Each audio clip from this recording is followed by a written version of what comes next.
What's going on, y'all? Stuff. Football. Yay. Football. Warmer weather, at least in the South.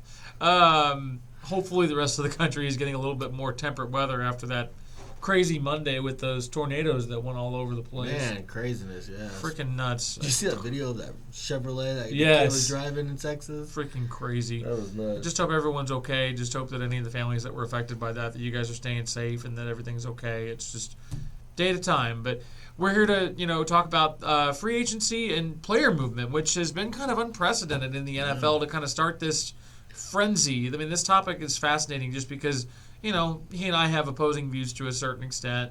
You haven't gathered that at all from any of our previous episodes, have you?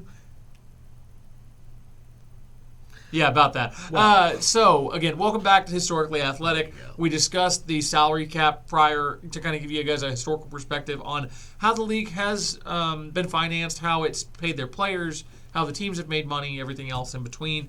Now we're going to talk about part of the reason, why that's important. And that's because there's been so much player movement, so many big, juicy, million-dollar contracts that I would love to get my hands on. Man, just so much like big name movement too. I mean, I it feels like the NBA. I can't remember an offseason like this ever. No, ever. Ever. And I don't think there's ever been an offseason where a prime age quarterback of top 5, top 10 ability. And 3 quarterbacks total, big names like Matt Ryan and Russell Wilson and veteran quarterbacks. And Desean Watson. They all are on the move. It's just kind of nuts. Yeah.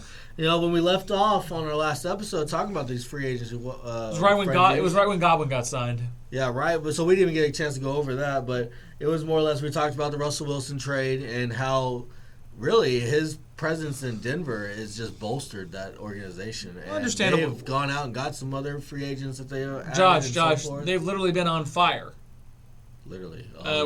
Their stadium unfortunately caught on fire this week. That was crazy. Yeah, I saw that on Twitter. Never really seen anything like that. No, that's really weird. But we talked about the return of Tom Brady. Speaking of which, updated, breaking news or whatever on that is there's some rumors about he's possibly wanting to go to Miami and so forth. There's some interesting rumors in that regard.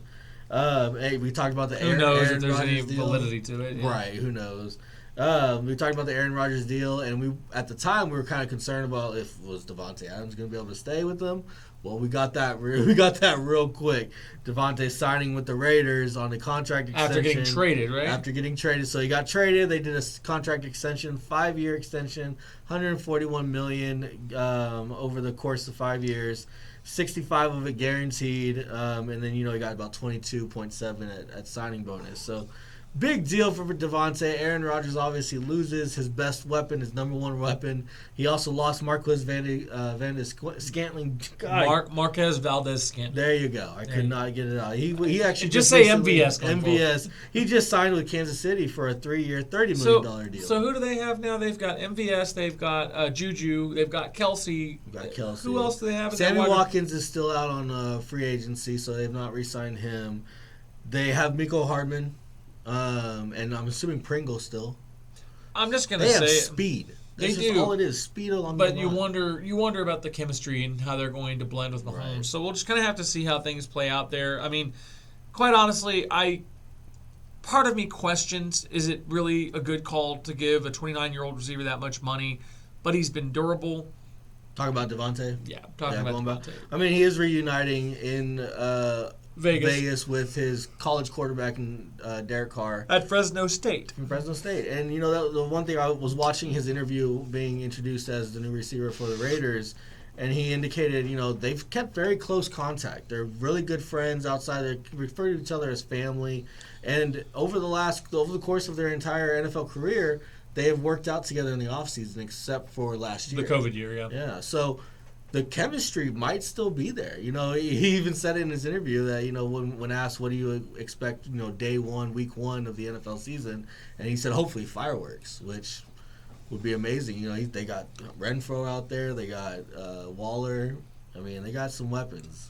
I will say that AFC West, my good gracious. I mean, granted, I know we'll probably talk about this in this next little portion, but, I mean, you've obviously got the Chargers who have loaded up with Allen and Mike Williams being re-signed and Herbert there, and then they're they trying to beef up their defense. They talk about they got Khalil Mack opposite of Bosa. So I mean, the Chargers are going to go and try to make a good run at this while Herbert's still under team control under a fairly team-friendly deal. Team-friendly deal, because that's why they're able to add all these pieces. You've got the Chargers, you've got the Raiders, we talked then about you've got the Broncos.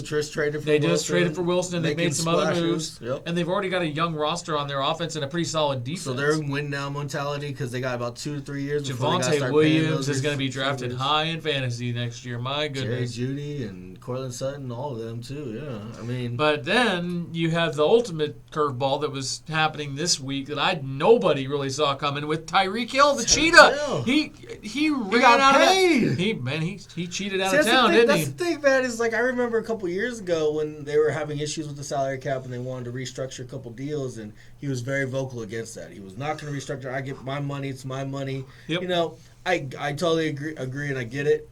But you want to make your team better. Kind of got to, restructure. Not you're losing money. You're just going to get paid in the signing bonuses. Yada. Well, obviously there were some discussions, some rumors talking about. I think it was Rosenhaus, who is Tyreek Hill's agent. Drew Rosenhaus. Yep. He said when that Devontae Adams deal came through, it kind of blew up everything that Hill and the Chiefs were talking about, and so the money wasn't there. Hill wanted to be paid. Obviously, Kansas City folded and said, we'll just deal you. Yeah. And they ended up coming down. Good compensation. Well, and the thing is, though, like they ended up coming down to the Dolphins and the Jets, and the Dolphins were able to give them better compensation. What ended up happening with the actual deal itself? So the deal itself on Tyreek, he's going to Miami, going to be opposite Jalen Waddle. So you got 2 speedy guys out there with under Tua. But he got an extension. He got a 4-year deal, $120 million, $25.5 guaranteed at signing, and $72.2 guaranteed total. So this now makes Tyreek Hill the highest paid ever receiver annually, while Devontae has the longevity as far as the security at $141 million over 5 years. Still crazy though. I mean, for a player like that, 28.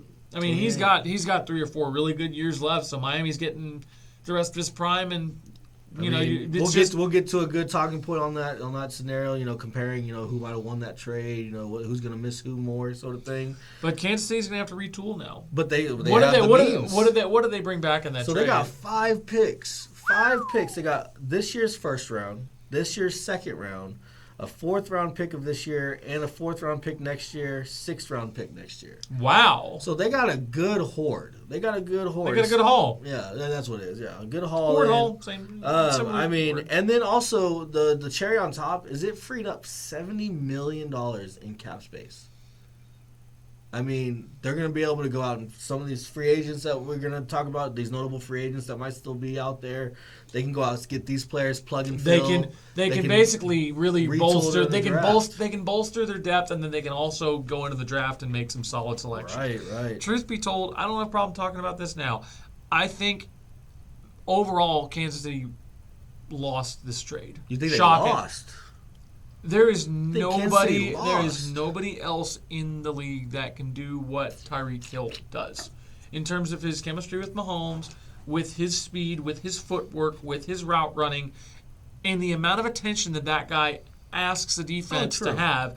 Think about how much defense. The first thing that they're going to do is they got to stop Tyreek. But that's just the thing, though. Think about how much that opened up things for Kelsey. Think about how much that opened up things for Watkins and all these other weapons the that they had. security blanket for Mahomes, he's old school football in a way. He's backyard football in a way. So he's scrambling all the time. And how many times have we seen him just scramble away and just heave it, and Tyreek would come open somehow?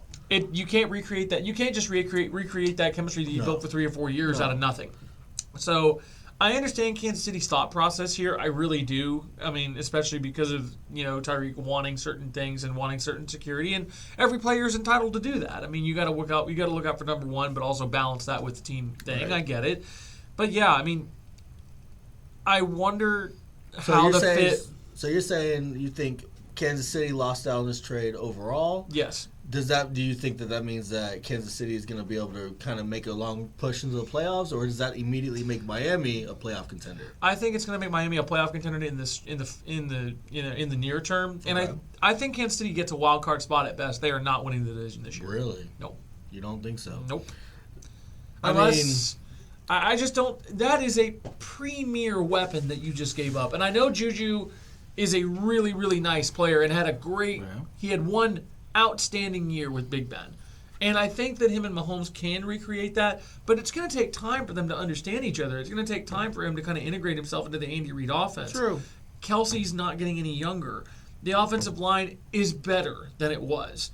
And, with the running game, what are they going to do with, Clyde and those other guys? And not to mention, what are they going to do with the defense now? What are they going to do to retool there? I mean, the GM in Kansas City, Brett Veach is a good dude, and I think he's one of the better GMs in the league. It's just Hill is a singular talent.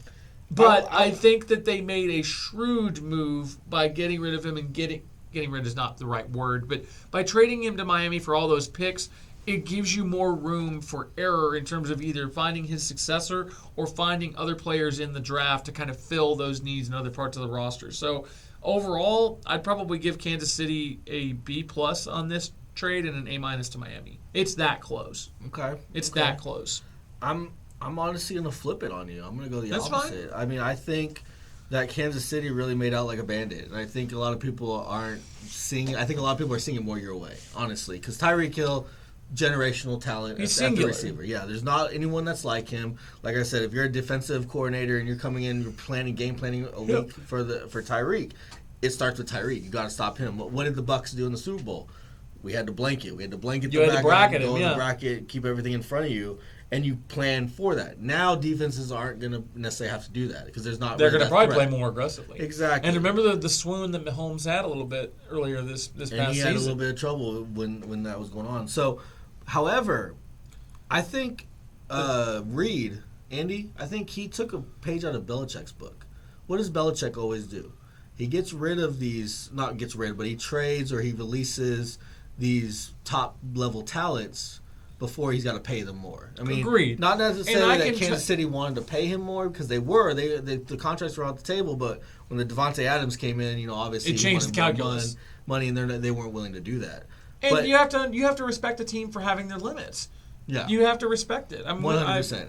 And that's I what I'm getting at. I think, actually like the move for both teams, to be perfectly frank Yeah. with you. But the move is great for both teams. I think, honestly, the Kansas City deal here, they kind of got the better of the deal because as a receiver in the NFL, as good as you are, you still have to have somebody throw you the ball. and Tua's not Mahomes at And this stage Tua of his is career. nowhere near Mahomes in this stage of the career. Tyreek is gonna have to realize that he's gonna have to do a lot more slants, a lot more cross routes, a lot more of those drag routes, Posts. short underneath passing, and then because have to run. Because that's what Tua thrives Because that's what with. Tua thrives on. Instead of being able to just thrive on the deep ball, thrive on these And I think the improvising plays. I think the ROC, I think the yak numbers are going to be incredible for Waddle and Hill. Yeah, 100%. But if I remember right, I think Miami franchised Mike Gesicki, if I remember so right. They have Gesicki in there too. They've got three guys there that are solid pass catchers, and I think they still have Preston Williams and is Devontae Parker's still Devontae there. Parker Yeah, still there? he's still there. I mean, that's a solid. Again, And didn't they sign Cedric Wilson too? they signed Cedric Wilson. Miami's being aggressive, So I mean, and I like it. I like it, but I just don't. I mean, the way the NFL is built, it's a quarterback league. That's why these quarterbacks, we're going to talk about them in just a second. Deshaun Watson getting the highest paid money ever. It's why these quarterbacks get paid what they get paid. They are the straw that stirs the They drink. touch the ball every down, And on they make the offense, decisions. and they're the ones that get. So you still have to have somebody get you the ball. How many jet sweeps are they going to run for him? Exactly. I mean, McDaniel, who's the new coach over there in Miami, he did have a lot to deal with. Deebo Samuel in San Francisco. He was offensive coordinator there. He knows how to get the ball to these receivers and things like that. That being said, Hill is not durable like Deebo is. He's not in the same way. He's not in the same way. He's not going to be able to get hit going across the middle as often, all that stuff. So I think that's what Hill's going to kind of realize as the season progresses. I think with the compensation that Kansas City got and then the free agency money that they got in the salary cap, that to me is why Kansas City wins this deal.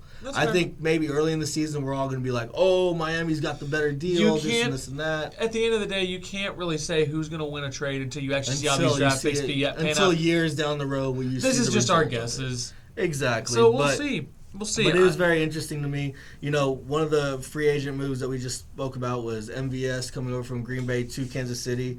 He is a speedy guy. He's not Tyreek speed by any means, but he can move. He can move, and so he can definitely help that deep threat. They got Mecole Hardman out there. I think the Juju Smith-Schuster addition is huge because he's the possession-style receiver. You know what's crazy, though? They're going to be able to do a lot in that offense still. I think Mecole is going to be the successor to Tyreek in that offense in a lot of ways. I think that's what, I think that's the plan. I think that's the plan.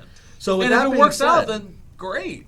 So with that being said, since we're on the topic of of this Tyreek Hill trade, I just want to go over it. I was watching Undisputed, with Skip Bayless and Shannon Sharp, and they brought this topic up to Keenan Allen, the receiver for the Chargers, who's in the same division, tweeted out as soon as the deal happened with the trade, and he's tweeted out, "This one's gonna expose some people."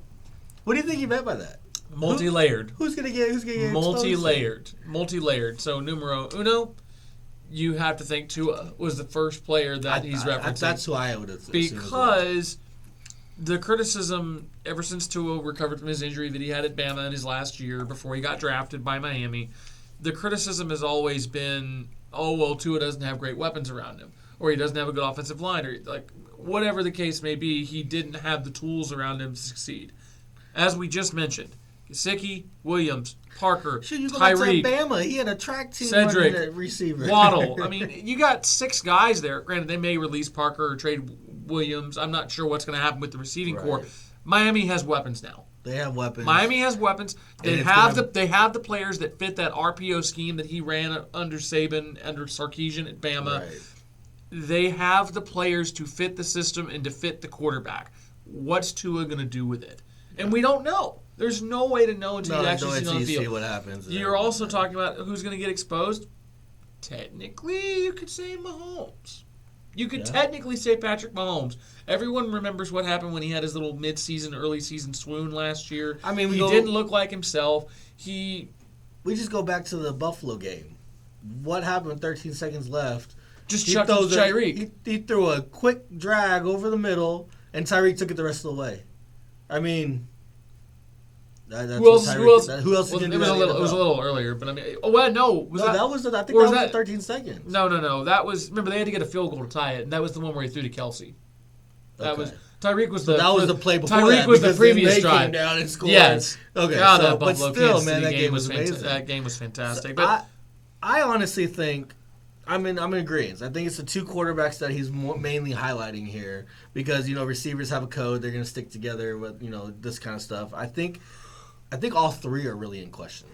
I think all 3. Meaning Tua, Mahomes, and Reek? And Reek. I think somebody's going to get exposed. All 3 of them can't thrive, one without and then the 2 together. It's not going to happen. So somebody's going to get exposed. If it's Tyreek being in the fact that he's going to get frustrated that he's not getting these deep balls because Tua does not have the same arm as Patrick Mahomes does by any means. They're not going to have the chemistry that they do early on. So is Tyreek going to become the diva receiver and start getting frustrated? The diva receiver? The diva receiver. Where he gets frustrated because he's open. He thinks he's open, but he's not getting the ball. Or is he going to get frustrated because he's going to have to be doing these quick plays and he's going to be susceptible to a lot more hits? I think Tua is the glaring exposed here. I mean, it really, all the pressure's on Tua. He's got the weapons. Miami's all in. They got him the left tackle out there in Teron Armstead. And their defense is really good. I mean, underrated good in my opinion. So now what? Obviously, now what? You got to go based on how the quarterback goes. I think Patrick Mahomes is going to get off the easiest here, honestly. I think because of the system, because of Andy Reid, and because of what they've already brought in. Because of what they've already accomplished. Exactly. And he still got Kelsey. And he still has Kelsey. I mean, that's the ultimate security blanket. So I loved it. I thought it was hysterical when they started bringing this up on Undisputed. And then obviously I'd look it up myself, see Keenan Allen's tweet, yada, yada.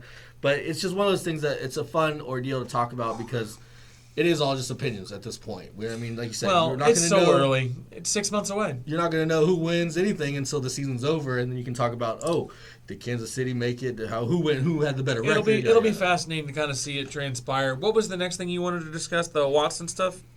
Yes, so, we talked about the Russell Wilson trade, Tom Brady, Aaron Rodgers, yada, yada. We talked briefly on Devontae, which I think he's going to bring new life over in Vegas, and I think Vegas is going to really make a good run because they're a good team. They showed resiliency, especially throughout everything that happened last year. They were still in the talk of the playoffs and so forth. It's a better roster than people give them credit for. 100%, and then, especially they brought in some defensive players too, so Devontae being there I think is going to be huge. Now, obviously, the one that we didn't get really to talk about because at the time it was all rumors. Desean had 4 teams that he was kind of going about. I think it was like the Panthers, the Saints, the Browns, and the Falcons. And I was hell-bent he was going home to Atlanta. And I thought he was going to New Orleans. And he thought he was going to New Orleans. But we both made an argument that Cleveland could be a good fit for him because of the roster. And that's what I watched. That's what transpired. I watched his interview being introduced. That was today, talking about being introduced as the new quarterback and all the controversies going on with it. And that's what he even said. From a football standpoint, this was the clear-cut best option for him with the roster around him, so forth and so on. With the coach being there for 3 years now, the offensive system is very run-based, but he also is a high-level talent, so they're going to cater to his skills too. Right. Can you imagine them running read options and RPOs in that offense with Watson Kareem and Chubb and Kareem Chubb? You do a dual back. And Amari out there running routes. I mean, you do a dual back gun system. You got Amari on one side, which Amari is not, he's not Devontae, he's not Reed. He's top 15. But he's still top 15. He's a great route runner. He's definitely a great route runner. He's definitely top in that game. But you run that. Also, you got Amari out there. Then you got Kareem Hunt, and you got Chubb on the other side. Yep. You can do option plays. This is college football. Like this is what he's gonna do. Like what he did in Clemson. So it's gonna be interesting to see. But let's talk about that contract because he now becomes the highest paid player ever. In the NFL. $230 million all guaranteed? Over 6 years. So, the funny thing about this... I mean, he literally could... No, don't do it. The funny thing about this... Resist that comment, resist. On Pro Football Talk with Mike Florio, he wrote it the best. I had to give him some credit on this because he said, rarely, if ever, has a deal looked so clear and clean. I mean, it hasn't because we just talked about salary cap and all the incentives and all the guarantees, all the blah, blah, blah. There's just no BS. There's nothing here. So his first year signing today, since he was officially signing, he got a signing bonus of $44.965 million, fully guaranteed. Wow. Starting from there on, his 2022 base salary is $1.035 million, which I thought was a great job on the Cleveland Browns here because obviously everything going on with him in his legal battles, he just got sustained from another criminal indictment. Brazoria County or something like that. Said that they weren't going to do it. So he's probably going to get suspended, whether or not how long of a game or something like that. No guarantees he will. Yeah, no guarantees he will. But with the NFL doing their own investigation, you kind of look at history. They're probably going to suspend something. We'll just have to see. But what's so funny about that is his salary is fully guaranteed, and if you get suspended, you have to relinquish that salary. So the way they worked around it, in his $230 million guaranteed, they converted that 44, like I said, just into a signing bonus, left a base of 1.035. So if he does get suspended, he's out $1.035 million. They did a very nice job of taking care of him. And so then you look at the rest of it, 2023, 2024, 2025, and 2026, straight easy. $46 million base salary, fully guaranteed. I mean, the cleanest, the easiest. That is really clear-cut. Clear-cut contract. Must be nice. And, it's right, must be nice, especially that kind of money, man. But, the big thing is the Browns brought in Jacoby Brissett to back him up. Which, you want to talk about a great security blanket. I mean, that dude's won games in the league. Mm-hmm. Yeah, he's a smart guy. He's been around the league, so he's going to take each of those. He's going to be able to pilot that offense better than. Okay, I'm just going to say it. He's going to be able to. He's going to be able to do a better job than Keenum or Mayfield. I don't know, because Keenum did really well when he came in there. Keenum is a solid quarterback. He's made an NFC Championship game. Like, nothing against Case Keenum. And quite frankly, nothing against Baker either, because I love Baker's heart and I love his story. Oh, we'll get to Baker. We will. I'm excited about that one. But the reality is Brissett and Watson have similar skill sets. Yes. I would, if Watson is the Ferrari, then Brissett is the Tesla. Efficient, but not as flashy as the Porsche or Ferrari or whatever. Maybe. He's not as fast as Desean. He doesn't have as big an arm. Tesla's but he can run the offense. A little bit on the higher end. Tesla is. A Ferrari is $200,000. A I Ferrari's can't afford a Tesla. A Ferrari's I can afford a Civic. A Ferrari is $200,000, and a Tesla is around 60, depending on the model and the year that you get. That's what I'm saying. That's why I'm using that comparison. No, I get it. I see where you're going with the gap there. Maybe I should have gone Corolla. I don't know. I don't know. BMW or Mercedes. Whatever. Anyway, but all I'm saying is that that's a really good security blanket for them to have if Desean in case can't, something, in case of injury or suspension or whatever. And we're not going to go into all of the is he guilty, is he not guilty, because at the end of the day, we're not attorneys. It's not our job. You know, that's not our thing job. Is the only people that know are the women that are accusing him, and Desean. That's the only people that will know. Cleveland made the move that they felt was going to benefit their football team long term. They said they did their due diligence. That's all you can say. They did it, but how much of that can you believe? We well, don't know. We can't. You never know.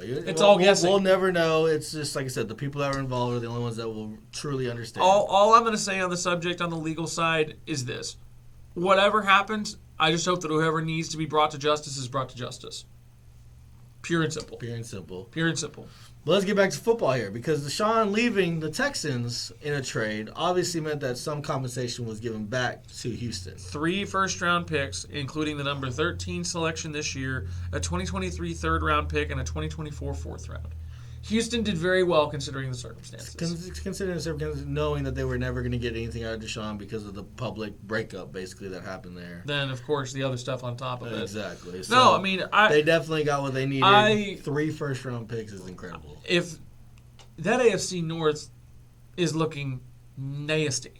And imagine if Mitchell Trubisky has a career revival in Pittsburgh. So let's talk about it real quick. Let's talk about it. Do we have to? Yeah, I want to talk about it because let's talk. Deshaun Watson signing with the Browns. Does that immediately make them playoff contenders? Yes. Does that immediately put them to the top of that AFC North? No. Who's at the top of the AFC North? Bengals until proven otherwise. So they did just come off the Super Bowl win. So I'll Super Bowl appearance. Should have been a win. They choked. They kind of sort of choked. I wish it would have. But yeah, that's the thing is Desean, I think, really does. If he comes in, he's not suspended. He gets a full offseason with the team. Gets to go from ground zero. They are the Bengals' main competition. They are the Bengals' main competition. But that does not mean that the Ravens don't have every opportunity to beat them both. I mean, you got the Ravens with Lamar, and then what happens with the Steelers? The Steelers right now, they're hanging on to Mitchell Trubisky. I mean, we'll see. Still a ridiculously deep division. Not AFC West deep, but still really deep. Still a very good division. Probably AFC East deep if you think about it with the Patriots, the Bills, and the Dolphins. AFC East and AFC North are actually pretty similar in some respects. Honestly, I like what Saleh is doing over in New York with the Jets. That's going to take some serious time. It's going to take some time, but I do like the pieces coming together. That literally is like the person that got into a car crash and literally hit their face on the steering wheel and no airbag came out, and then you have to do all the facial reconstruction with the That's what the Jets are. That much, like, ridiculous, like, amazing Dallas plastic surgery. Yes. Having to refix everything. Like, I don't mean to get too graphic, but it's the truth. That's the Jets right now. I mean, but he is. That's what he's doing. He is restructuring that franchise. And Sorry for the gruesome images, y'all, but I mean, he's laughing. I don't know. Maybe y'all are too. But I mean, what's interesting with everything that's going on, especially in Cleveland, because they are bringing in Desean, it automatically, I agree, it automatically puts them in playoff contention. For sure. Definitely talks of, if they're able to keep him healthy, he's able to play a full season, everything like that, they could be Super Bowl favorites in that area. I'm not going to say a word on Super Bowl contenders because they need to make sure that they have that they can fix the supporting cast around him and that he can play. I mean, they do. Well, who do they have at receiver right now other than Amari Cooper? Donovan Peoples-Jones does do well. Obviously, they need to bring somebody else. I've heard rumors that OBJ might go back. I've heard rumors, too, about that, too. Which would be fascinating. Could you imagine? I don't think that would happen because I think just the whole way everything ended and they got traded, yada, yada. That seemed like it was more geared at Mayfield. It does. It does. And then, obviously, Mayfield, let's talk about shake and bake. So, originally, the Browns were demanding a first round and then some for Baker. Well, obviously, with his value is tanked. His value is their tanked. Leverage is gone. Matt Ryan signing with or being traded to Indianapolis. Which I think that's going to be a decent fit. I think that's going to be a good fit over there. Carson Wentz going to Washington, that filled up a spot. Carolina. There's only 32 starting jobs. No real interest in Baker, from what I've heard. Which is kind of surprising, considering the issues they've had with Darnold and with Bridgewater. Right? Not issues with Bridgewater, but it's just They haven't had a They haven't true number one since Cam, and I know and Cam's the Cam there. is back, but Yeah, but he's not the Cam of 2014, 2015. no, not at all. And then the other thing too is you got the Saints who re-signed Jameis, and they haven't shown any interest in Baker. So Maybe it's maybe really interesting. I have a great place he can go. He can come back to Texas. He can be Dak's backup. I mean, I wanted to advocate him going to Houston, really, because obviously Houston is very high up on Davis Mills. I don't obviously know anything about that, but he would be back in the Texas market. You know, he went to OU and, Texas boy. He's from Central Texas. Exactly. So that would be a big change for the Houston Texans organization. Be good change for Baker. They could use his injection of confidence and moxie, though. They could. And his toughness, for that matter. They could. They definitely could. Because that's the thing is Baker is definitely an emotional player. He needs to have that chip on his shoulder. He needs to have something that he's going up against. He also needs to be. He also needs based on from the outside looking in. It looks like he's the kind of player that needs to be. He needs to feel the love. He needs to feel appreciated. He needs to be stroked. No, not. No, he does. He needs to be stroked. Are we talking vinegar strokes? Oh no. I'm kidding. But taco reference for all of y'all for the league years ago. I love this league. Do the vinegar strokes. Oh, It's my the vinegar gosh. strokes. But that is a good scenario to ask. What is the best case scenario for Baker? Pick where he wants to play. Getting released by the Browns, and then he can gauge the interest of interested parties and go from there. I think that's his because best I bet. don't think I would agree. I don't think that any team is going to trade for him right now. Especially, there are reports that the Browns have come out saying that they're not requiring a number one for him. But either way it goes, when you've seen what's happened, a very public breakup in this domain where You think? you broke up with your starting quarterback, you went out, you courted another starting quarterback in the meantime, brought that quarterback in on one of the highest deals ever, very public farewell message to the fans of Cleveland in Baker Mayfield's it's done. thing. Like it's done. So the only thing that you can do, he's owed $18 million this year towards the salary. They're cap. just going to have to. So they're going to have no to eat team it is more going than to want likely. to take that. They're going to have No to team's eat gonna it. take that. So they're either going to have to eat it or they're going to have to cut him. And when they cut him, he becomes free agent. He can Go where he wants. source where he wants. I have two scenarios. Shoot. First scenario, Back up in Dallas. Got it. no. Tampa, back up for Brady? That is my second scenario. Oh. My first scenario is Pittsburgh. They already got Trubisky, though. I would take a healthy Baker over a healthy Trubisky. I wouldn't Based on what disagree. I've seen. I wouldn't disagree. Based on what I've seen. Granted, Trubisky kind of got shafted a little bit on his early career as far in as Chicago. what he could kind of get done and so forth. But I think we've seen a lot from him. Baker's whole ordeal, I think a lot of people are really down on him based on an injury riddled last year. I mean, he did come in. He came in and he lit a fire. He's a top 20 quarterback. He's a very good quarterback. I think he's definitely a starting quarterback in this league. Definitely top 32, obviously. But what more incentive would he want Than to to go stay to in the a division. rival? What about The way his personality is and the way he he'd would feed work, into that? he would feed into that. And I think a healthy Baker is a very good quarterback. He's got that moxie, like you said. He makes good throws. He was an accurate quarterback in college. He's got that, as Skip Bayless has said, he's got that torque in his body. And being injured with the torn labrum, It really limits what he it can really do. limited what he did. So I think that would be a very good scenario for him. Okay. And then obviously my favorite, which was rumors that I've kind of heard, especially today, is come to Tampa. Learn under the goat. Back up Brady, because speaking of Brady, there's a lot of rumors going on that he wanted out. He wanted to go to Miami, yada yada. Tampa Bay was never going to trade him. Tampa was never going to release his 1-year contract because, like BA had been quoted saying, it's bad business. You don't let the GOAT go. So GOAT comes back, especially now he's come back. All these free agents have come back to play with him. Josh. Yeah. That was a horrible GOAT impression. Horrible. but that's what I'm saying is that Brady, the rumors about him wanting to go to Miami or San Francisco or something like that, there's no way it's going to happen now. He's come back. Players have already re-signed with Tampa in the promise Like that Godwin and Brady Lenny. was going to be there. However, he's on a 1-year deal. And if the rumors are true that there's some bad blood between him and BA, blah, blah, blah, maybe he plays the season out. And then next year he's going to be a free agent and he goes to Miami, he goes to San Francisco, wherever he wants. What better way to bridge that gap And to have Baker than to have under him. Baker under him, learn under him, Have a bridge. get that ego under control a little bit because he's going to have to sit and he's going to have to be behind Brady. Brady doesn't come out even when it's 42-7. He's not coming out in the fourth quarter. So no matter what, you're going to have to sit. But learn his habits, learn how he does, learn championship football. And then who knows if Trask is ready or not, but I would much rather have a Baker learning under the GOAT, transitioning to next year with Baker as a starter, and still keep Trask there. Still keep Trask learning as well. I wouldn't disagree with it. I mean, at the end of the day, there are worse backup plans out there. But I think the guy wants to be a starting quarterback in this league. 100%. And I can't blame him for that. No, 100%. But I mean, I he's just a don't know former who's number going to one give it pick. to him. We'll just find out. And what else did you have on there? I know we had we already covered Watson. We covered Godwin and Fournette there briefly. Yep. I mean, those are two solid pieces coming back to Tampa to reinforce the offense. We covered Matt Ryan getting traded from Atlanta to Indy. So Did we Atlanta's cover just, Fournette?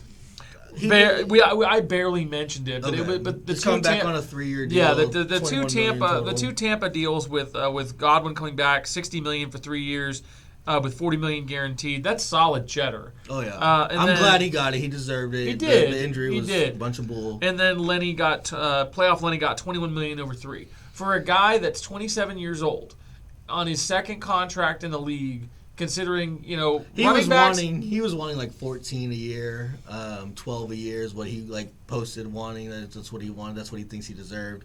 He ended up settling for $7 million a year. So can I be honest? I don't think any running backs in the league can really pick and choose as much as they used to because running backs have shown that they're kind of more replaceable these days. I think that I don't Zeke mean that contract- bad. No, I would agree with you. So in today's league, you have to have a committee. There's very little 3-down backs in this league, and I think that Zeke's deal that Dallas gave him, that huge $90 million deal, I think that's going to be the last big deal for a long time. I would agree. For a long time.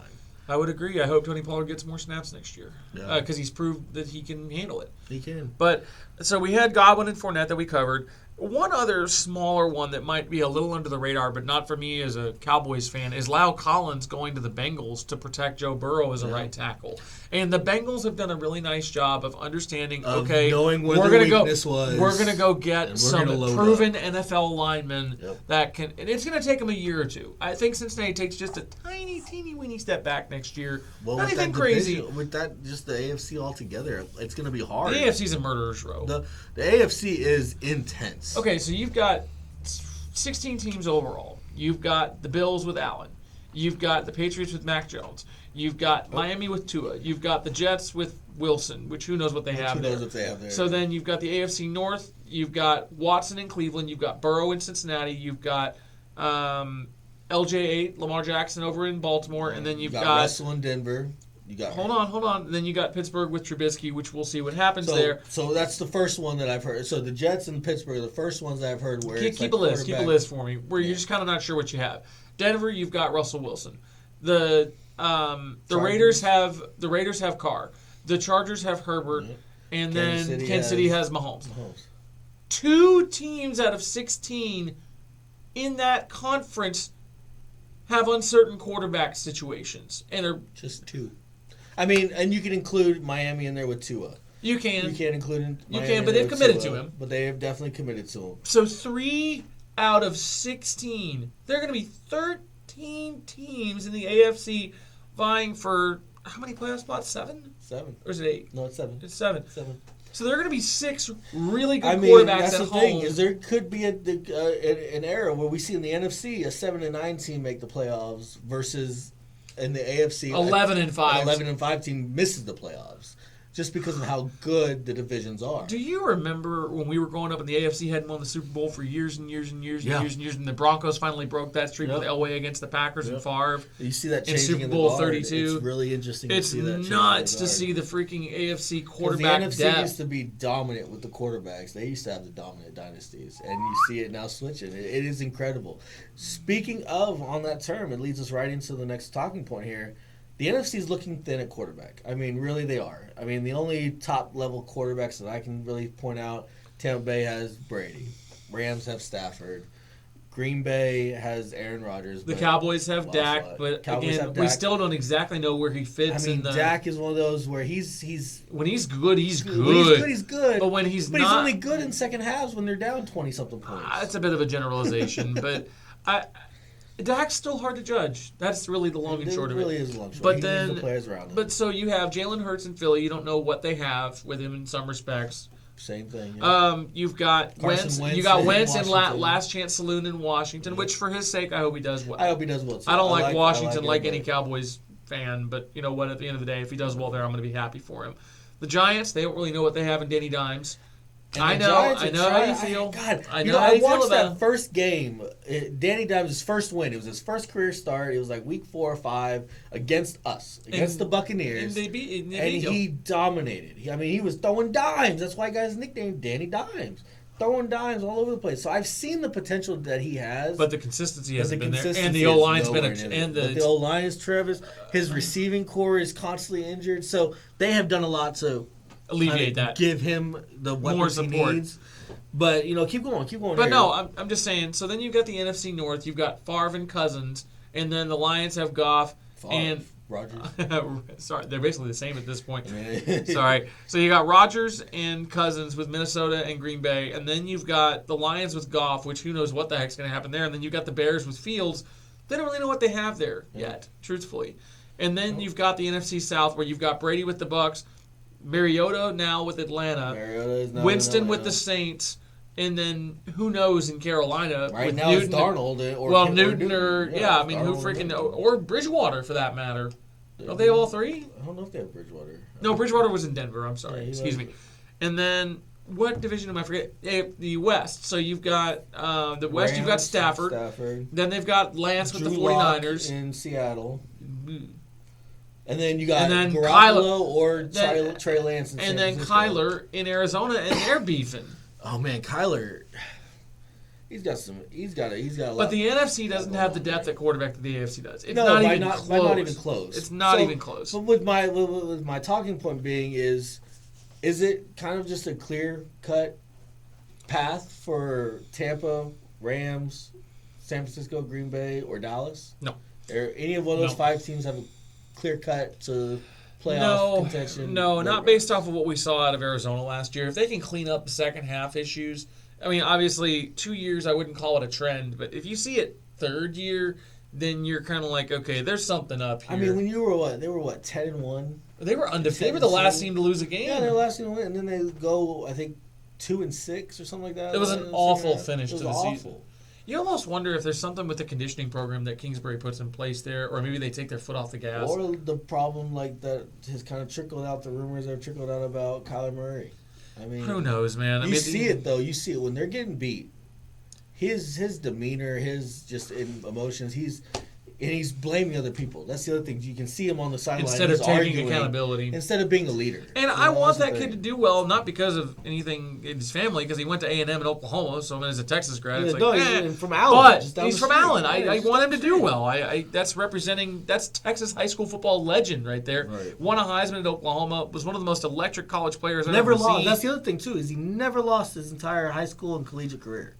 But no, he never lost high school. His high school. He lost not even a handful of times. Yeah, he did. He lost a decent bit when he was at A&M. Okay. And then when he went to OU, he sat behind Baker. And then he actually lost to Texas in the Red River Shootout his only year as a starter at OU. But he ended up getting revenge for that by beating Texas in the Big 12 championship that year. I was there. Yeah. So, I honestly, I think with all that being said, though, I do believe Tampa in the NFC South, clear-cut division winner. Green Bay in the North. San Francisco and the Rams are obviously in the same division, so that's kind of a little bit. And Arizona. There. The West is still strong with those three. Strong. And then Dallas and Philly are really the top tier in the NFC East. If you can call it that. You can call it that. But I really do. I feel like those are the 5 teams that are going to represent the NFC in the. And then you got 2 randos. And you got. As weird as it sounds, I would actually love to see the Chicago Bears make a run because they have been so topsy-turvy for so many years. They obviously made that Super Bowl with Devin Hester and Brian Urlacher and Rex Grossman. Devin Hester returned it on the opening kickoff. Ridiculous. Amazing. And then, of course, they had Smoking Jay Cutler there for a little while. Him and Brandon Marshall were such a great connection. Good tandem. A really good tandem. It's just Bears fans, I feel like, are some of the best in the league. They're so passionate. Chicago loves their sports. I would be really happy to see the Bears do a little bit better. I'd love to see them unseat the Packers because I would love for them just to beat Rodgers. Just once. Just beat Rodgers. He does kind of own them. He's got stocks, apparently. Well played. So, did you want to discuss any? I know we're getting a little long on time here. Did you want to discuss any remaining free agents that you think are kind of interest? I know that the Honey Badger's still out there. Bobby Wagner's still out there. Jadeveon Clowney. There's rumors that OBJ might go back to Cleveland. There's the visit that Wagner had in LA, which both sides are kind of interested in that. So it's just a matter of working out a contract. Antonio Brown ain't getting a freaking contract. I mean, Antonio Brown's really put himself out there on social media. He's wanting to jump in on somebody, but I don't think he's ever going to make it. You know what he reminds me of? He reminds me of the 43-year-old Cougar in the Shops of Legacy. That's just, you can just tell. You just know. Trolling the food court, looking for something. I don't mean that bad. Let me buy you that Chick-fil-A sandwich. Oh, yeah. Wow. But no, see, the thing is on the remaining free agent list here. There's no shame in it. Nothing wrong with putting yourself out there. We know what you've had to do a couple times in your past, Coleman, or CY. Look, just because I went on Tinder and, hey, I found my wife and Coffee Meets Bagel and online dating, it worked out. Sometimes you got to put yourself out there, AB. I get it. Hey, yep. Got to flaunt them biceps. We're just going to move on because I can't stomach this much longer. The remaining free agents that I really do want to talk about, though, here is... please stop. Tyrann Mathieu. I mean, he is an emotional leader on defense. He's a smart player. They're going to bring him back in Kansas City now that they have the cap space. Now that they have the cap space, that would be a good I think they're going to bring him back. I would love for him to be in Tampa. It'd be good because Whitehead's gone. Whitehead's gone, and Whitehead was great. But y'all also have Winfield. I love Winfield, but we'll talk about the Cooper Kupp deal that he bid on. And you know what? No player's perfect, buddy. But, y'all shouldn't have been in that game in the first place. Oh, we should have been in that. No, you shouldn't. Oh, we should have. No, you shouldn't have. Bobby Wagner going to the Rams, I think, would be a huge ordeal because the Rams did lose a couple significant key players. So Bobby Wagner, if he goes there, would be huge. Clowney being on the edge and being still out there, I still think he's not obviously the player he was coming out, but situational downs, just like we talked about with Von Miller, you can I think he might go back to Cleveland, but we'll see.